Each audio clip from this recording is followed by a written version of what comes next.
I think that's what the Europeans are starting to realize, is that this is a completely different world that we live in than the one we lived in just a couple of years ago. Which just doesn't make any sense to me unless we're acting on someone else's interests, like particularly Israel's interests. Just didn't make any sense to me.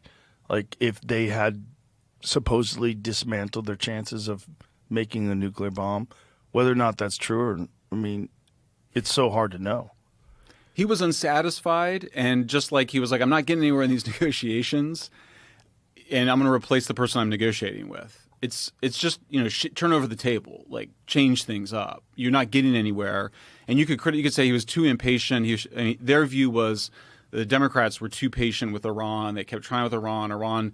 They weren't giving them what they wanted. I'm not defending it. I'm just saying I think that's what explains it. They haven't done a very good job explaining it, because I think that it just sounds to some extent like what it is, which is that they're acting without.